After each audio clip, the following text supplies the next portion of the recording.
This is Tokyo, Japan. There's a lot going on. It's like New York City, but Japanese. Turned up to 11 and densely packed with stores overflowing with specialty items for hobbyists, collectors, gamers, people who generally lack self-control, and of course, there's a lot of cameras. One could argue with little legitimate resistance that Tokyo, and Japan as a whole, is the camera capital of the world. Canon, Pentax, Nikon, Sony, Panasonic, Fujifilm, Mamma Mia, Yashica. Hell, even my Hasselblad and Leica CL were made in Japan. I'm out here with Lauren to take in the country for the first time, bopping from Tokyo to Takeyama to Garo to Kyoto and Osaka. But beyond simply Japan maxing, it would have been reprehensible not to dig a little bit into this cameragasm metropolis and meet some of the camera auteurs of the country. In this episode, we'll visit Fujifilm HQ, meet one of the deepest collections in Tokyo, and waltz around with some legends of the industry. But this journey starts with a curious little camera, the Pentax 17. 2 years ago, I fell in love with this thing, a brand new Japanese film camera. Words I never thought I'd be able to say as a photographer that relies on a medium which has been largely left in a ditch by camera manufacturers. It's a half-frame 35mm camera, 72 frames a roll, light as a tomato around my neck, and I do wear tomatoes around my neck a lot. I use it like a journal or sketch pad of travels, restricted less by my typical 12 frames of medium format, and encouraged by the pocketable tool to just pop away. Shoot everything, whatever looks interesting. The 17 became like another organ on adventures, and here in Japan, this camera's motherland, I've corked over 500 frames. Firing like a hummingbird on 4 cans of premium Boss coffee at whatever visual stimulus draws my finger to the shutter button. And here in Tokyo, I have the opportunity to meet TKO, a modern legend of analog photography, the designer and project leader of the Pentax 17 itself. 僕、ニックネームが TKO です。以前ですね、カメラメーカーの方に働いていました。ちょうど僕が入社した時は、デジタル、フィルムからデジタルに変わる時だったんですね。だから入社してからはずっとデジタルが多かったんですね。ただ僕はフィルムをずっと使っていたんで、個人的には。ですんで、使っていましたけど、仕事として開発していくのはデジタル。The Pentax 17's creation is truly unlike any camera in the history of photography, because it came into the world well into the post-digital era by a titanic company that had long moved on from producing film-compatible cameras. Unlike other cameras to emerge in the renewed age of analog obsession, this unicorn came from one of the industry's tentpole manufacturers, an inversion of what every other big name has endeavored to do, with the proliferation of mirrorless sensors and the techiest new tech. So how in the sweet heck did this manage to happen? お店、ショップですね。中古のショップとか行ったんですけど、そこで、聞いた話でね、若いユーザーがカメラを持ってきて、どうもうまく使えない。それでお店の人に聞いたら、もうこれは壊れてる。じゃん、言われちゃう。いや、これ僕一生懸命、伝えて買ったんです。なんとかなりませんか？だからもう直らない。直したとしても、すごい時間かかっちゃう。買い替えた方がいいかもしれない。でそれがもうね、肩を落としてこう帰ってった。それ聞いて僕はね、もうポーってね泣いちゃったんですよね。だからせっかくね素晴らしいこういう文化があるから、それをこうケアすることをしたかったんですね。だからもしカメラができればフィルムも増えるかもしれない、ラボも増えるかもしれない。だからそのうちのね、一つでも何か手伝いたいと思って、それでそれがきっかけで始めました。初めて会社で相談した時、大きな会議があったんですね。でそこで僕が次はフィルムカメラをやりたいっていう説明をしたんですね。で1時間半ぐらいかけてずーっと喋って、もう終わったら本当にシーンってなっちゃって、社長とか当時の社長も固まっちゃってね、フリーズしちゃってでそんな中だったんですけど、エンジニアのね、人とかはこれちょっと面白いんじゃないかって言ってくれて、そこから会社はスタートしたんですね。I'm kind of fangirling right now as well. I'm like, oh my god, it's TKO. I was a huge supporter of, when I first heard the news. I was like, everybody, you've got to hear this. Check out what, Ricoh's doing. Oh my god, oh my god, oh my god. I was losing my mind. So yeah, it's a big deal for me. Pentax has endured for over 100 years. A company that, like Ameya, succeeded early in exporting their cameras out of post-World War II Japan, whose decimated economy was desperate to make things that the rest of the world wanted, not just products for its own citizens, who collectively didn't have enough wealth to produce the kind of growth necessary for the country to rebuild. Pentax's K-series became one of the most widely used in the history of cameras, and their success spurred essential tools for both pros and amateurs alike, ranging from the tiniest SLRs to electronic point-and-shoots and elite medium-format beasts for commercial use. But like every camera maker that survived the eventual transition to digital technology, they slowly killed off their former film-compatible breadwinners. Although it should be said that Pentax never quite went as far into the smoothed-over, homogeneous digital snooze fest that their counterparts did. They continue making enthusiast-friendly SLRs with strange features well into the industry's transition away from SLR cameras with optical viewfinders. And the Pentax 17 is almost an end cap to their slightly rebellious, independent spirit. 昔の技術なんですよ。で、難しくて設計図があってもその通りに作れないんですね。で、どうしよう。もうリタイアしたエンジニアの方に相談もしましたし、いろんな話をしてて、で、本当にフィルムカメラを今ね、若い人欲しがってるのか、できるかできないか分かんないけど、動画作ろうと。で、そこでみんなに質問しよう。で、僕たちこんなことを考えてるんですけど、どうですかっていうのを初めて動画で出してますね。すごい反響があって、で、もちろんフィルムメーカーの方ですとか、ラボの方ですとか、世界中から僕に連絡が入って、で、ネットワークができて、いろんなことを教わりながら進めていったんです。TKO became the figurehead for Pentax's startlingly chill mission to produce new film cameras. They endeavored first into studious market research to ensure film itself would continue existing to make their efforts worth it, and then to the incredibly complicated task of reviving Pentax's knowledge base of how to manufacture film cameras, pulling old heads out of retirement and throwing them back into the game, making TKO himself a sponge for generations of camera knowledge. And he managed to gain public support, which nobody had done, through his presence and through his character. Even though he doesn't speak English, people in the West were like, this guy's cool, and what he's doing is cool, and his hat is cool. とっても僕は感謝してる。やっぱりこのフィルムのカルチャーにね、こう入り込んでくれたことにとっても感謝してるし、リスペクトしてます。今僕すごいたくさんの人と会ってる。本当にアナログ関係のいろんな方とお会いして面白い話をねたくさん聞いたんですよ。だからこれって僕が誰かに伝えないと終わっちゃう話なんですよ。いつかなくなっちゃう。The 17 is a tactile charmer, with homages to the company's long history. The film winder mirrors that of the Pentax 110. The typeface draws from the Pentax 6.7. It even bears the original Asahi camera company insignia. Its fixed 25mm lens is tack sharp, and given that it takes images half the width of a typical 35mm frame, this optical quality gives the pictures the punch and clarity they need. As only the first model in what Pentax imagined to be a growing series, it did not yet incorporate autofocus, relying on zone focusing and automatic metering. The dials and focusing functions mean you're always handling the camera between shots, bringing you into the shooting experience beyond the passive nature of a typical auto point-and-shoot. Despite the zones of focus being manual, the lens is still oddly motor-driven, an indicator of mechanisms essential to ideas they were brewing for the future, which haven't exactly been disclosed, but one can imagine a full-frame camera was next, likely an SLR, and who knows what else. 僕が今までやってきたのは本当にきっかけで、それが初めて入ってくる人であっても気持ちよく使えるカメラ1個作るにも先輩の力を借りなかったらできなかったんですね。その知識をなるべく僕は勉強して吸収して、そして次バトンタッチする、これからやりたい人たちにそれをシェアする、それが多分今は僕必要かなと。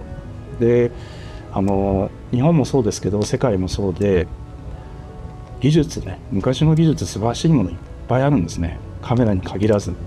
でもそれは消えてっちゃうことってあるんですよ。で、消えちゃうともう復活できない。二度とできない。そうなる前に知識を持った人に僕勉強してですね、何かの形で残す。で、それを今将来に向けてはやりたいと思ってますね。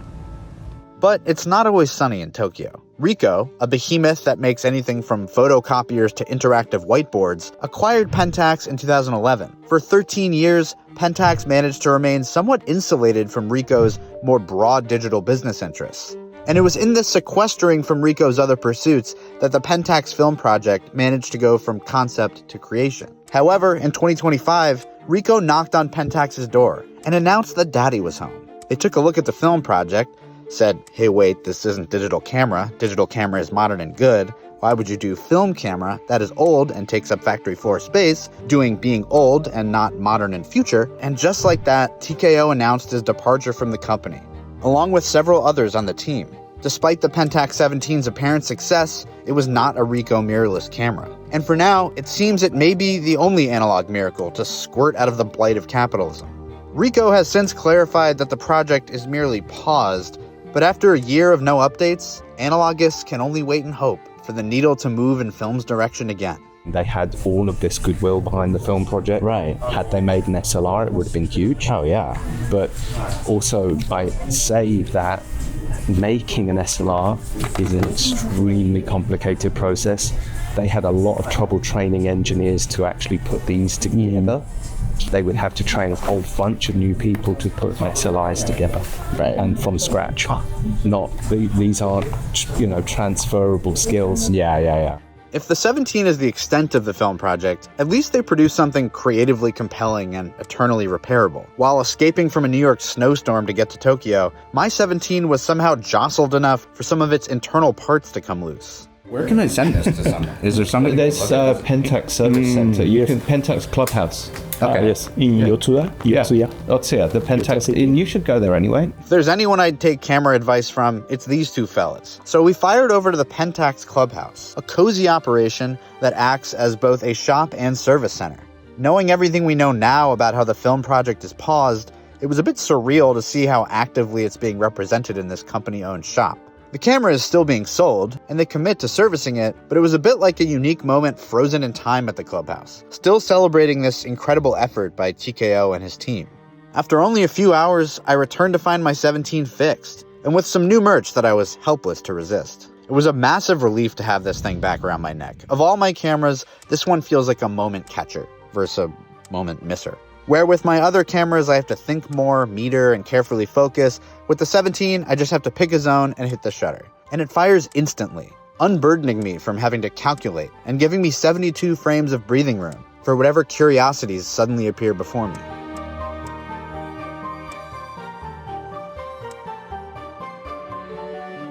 Our dalliance with the Japan camera industry was far from wrapped. Bellamy of Japan Camera Hunter joined us for a stroll around one of Tokyo's cathedrals of cameras to share his incredibly unique role in the industry. Tell me, I'm lost here. I'm an American in Japan, in the streets, no idea what's going on. I'm with a Brit and a Japanese man. So where are we? Kitamura camera. Kitamura camera. Yeah. Is there something particularly special about this place? Is this one in a million? What do we got here?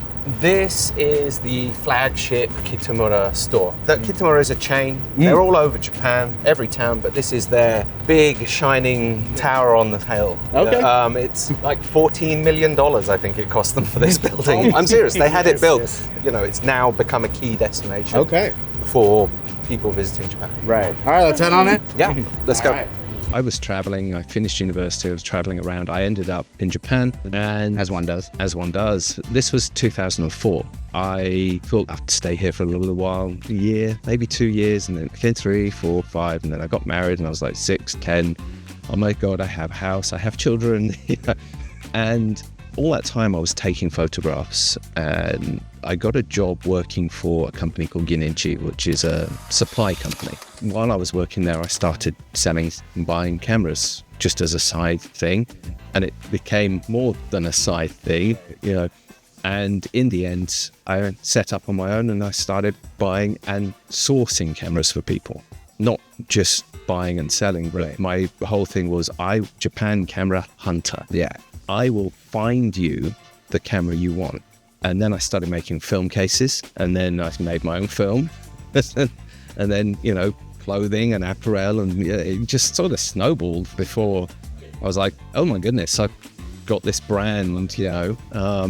And yeah, that's... Did you end up quitting your other job, or? Oh yeah, no, I immediately went full-time. Oh, that's amazing. With Japan Camera Hunter. I immediately, like, I knew I had to be focused on that. Clearly this is not a scenario where you do the thing you love so much and it ruins it. Yeah, You actually I are love vibing still. Oh yeah. I still open boxes and just go woohoo. You know, I get really excited. I had a camera come in recently. It was a Hasselblad MKWE. And right, look it up. It's this yellow, very rare Hasselblad. There's like 22 of them, and I have 2 in front of me, and I'm just losing my mind. Like, again, I got messages like TKO. You know, I'm started shooting film again. I love it so much, and people sending me photos that they've taken with the cameras that I've sold them, and from around the world. So I get to live vicariously through them, and it's a great feeling, especially when I get messages from young people who are, I'm new to film photography. You've got me excited about it. Thank you so much. And, you know, I see TKO and it's inspiring what he does. I want to continue making people excited about film and getting people involved with it. And because it's a wonderful community, and people, as TKO says, they have these amazing stories and they want to share them with you. So when people come to Tokyo, you know, they come and talk, and I love it. I've made it my whole life. So yeah, it's a really great feeling. Yeah. Bellamy then invited us for an impromptu visit to his camera kingdom, where his JCH operations sees some of the Earth's rarest photo machines come passing through, like a transit station for elite cameras. Let me come around. This is your set, So this right? is the bit where I film the videos and do all We're of the inside stuff. a video right now. Yeah, this is where I do the JCH, you know, camera geekery videos and film news and all of that nonsense. Except the desk always gets piled up with stuff that's incoming because I'm kind of disorganized, you know how it goes. And so much stuff comes in, you know, so it's kind of wild. I mean, that's like a $10,000 lens Just sitting there. And I see there's a seagull here. Yes, there is. Is that just a coincidence? That's crazy. Just a coincidence, yeah. This is the newer one. 2 seagulls walking in a bar. What's your take on the seagull? Not much. Quick review, 30-second review with Bellamy. Barely used one, really. I'm much more used to using something like the Ameya, or the Rolleiflex. You know, so to me, this feels kind of inaccurate. You know, it is a great starter. That's the thing, you know. But if you've come from one of these, you're going to be like, wow, this. Well, what's funny is I did come from this, and I'm kind of loving this now. Really? Like, I'm letting go. So, you see, I haven't used one of these older ones. Yeah. This more modern one doesn't feel all that great. You know, it feels kind of plasticky, whereas those still have that.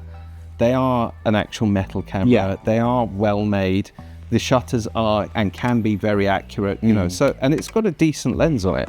I do get people ask me for them and I say, this is Japan, there are none. They don't exist here, you know. It's like $200 camera. What can't you like about it, right? What would a step inside the Dream Machine be without some show and tell? So here we present Bellamy's top 8 essential cameras. My main camera would be that's. But I don't shoot that at the moment that much. Why not? Well, because it's heavy and because it's fit for a certain purpose. Yeah. Right?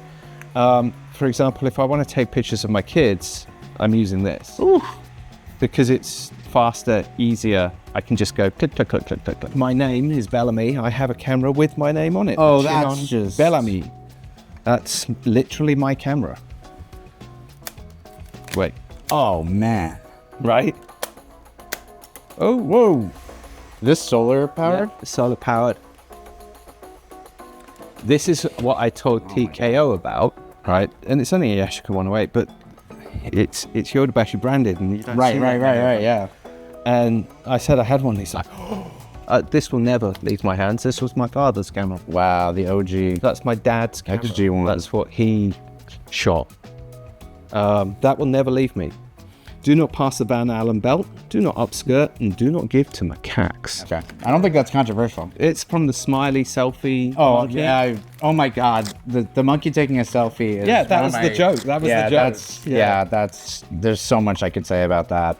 Yeah. Do you think monkeys have the right to own their own intellectual property? No. This is a culmination of years of work, right? This is the Roll IA-35AF, which was done by Mint, which was the same time as the Pentax 17, right? Mm-hmm. It was actually designed by one guy called Gary.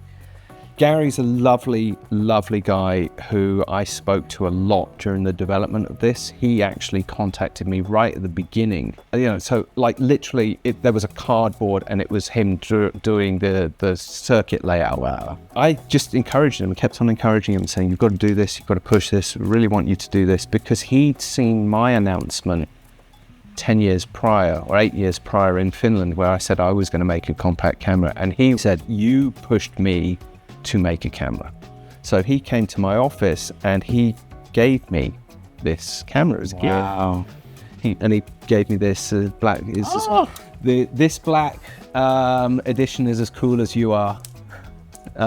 We hope you love it. Thanks for supporting us along the journey. That meant a real lot to me. At the time, I wasn't feeling all that great. Everybody was doing stuff and the project I'd been working on hadn't worked out. And I was feeling a bit, like, I wonder what to do, wonder what I'm going to do. And so when Gary came and gave me this, it felt like a little bit of validation. It made me feel really good, and it gave me a boost. It picked me up again and went, yeah, you know what? Yeah, you know what? I have done something. So yeah, this one's important to me.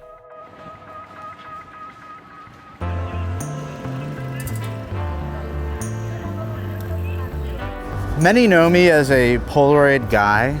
I've certainly shot my fair share of Instax in my life. Being here in Japan, where the sausage gets made, I simply had to come here to FujiFilm Square. And we're gonna check out whatever they have to offer here. We're not quite sure, but there's a huge ad for the Instax Mini Evo Cine. You know my feelings about that camera. So let's get up close and personal with whatever they've got in there. Let's check it out.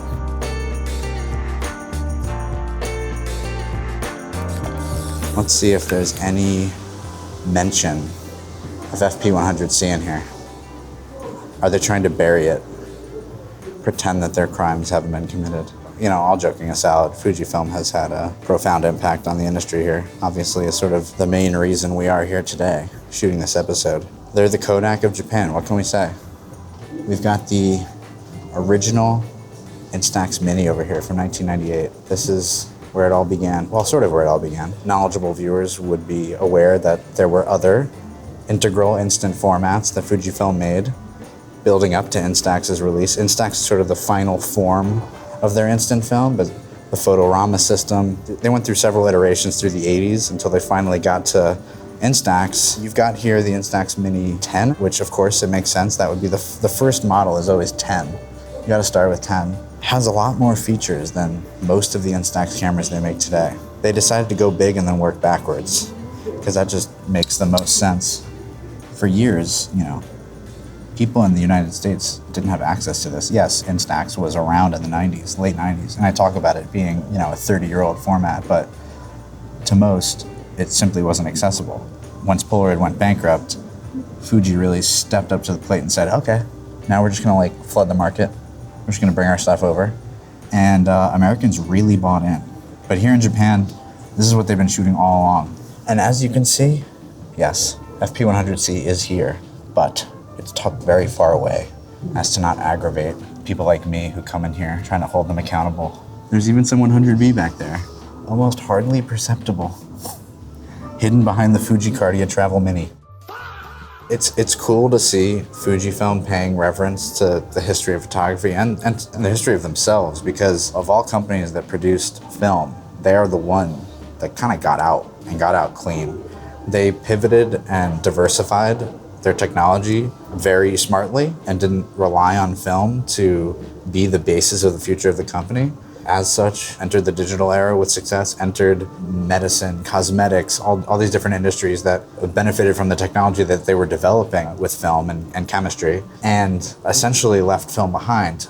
It's almost by chance that Instax is so popular that they sort of couldn't deny it and didn't discontinue it. And sort of luck that we even have any Fuji stocks left at all, because they've been slowly discontinuing all of their roll films. But it's cool to, look through the history and, see how things progressed and see how things have sort of regressed. I really hope that at some point Fuji sort of sees the staying power of all this. I mean, they must see it with the success of Instax, and maybe brings back some roll films or reinvests in some of their film stocks that they're proudly displaying here, which forged the future of the company but have been left here in the past. They succeeded, they got out. Just when they thought they were out, we pulled them back in. After confusing the receptionist of the cosmetics department with my questions about reviving FP100C, I needed to clear my head and talk to someone who never once discontinued a film stock. So I met up with Ryota Hamada, formerly of Polaroid Japan, a semi-spin-off company that famously made some of the nicest late-era Polaroid cameras, from Premiere pack film cams to Polaroid's last ever SX70 derivation. On Ryota's very first day at Polaroid, they gathered the team together to announce the company was filing for Chapter 11 bankruptcy. Great welcome party!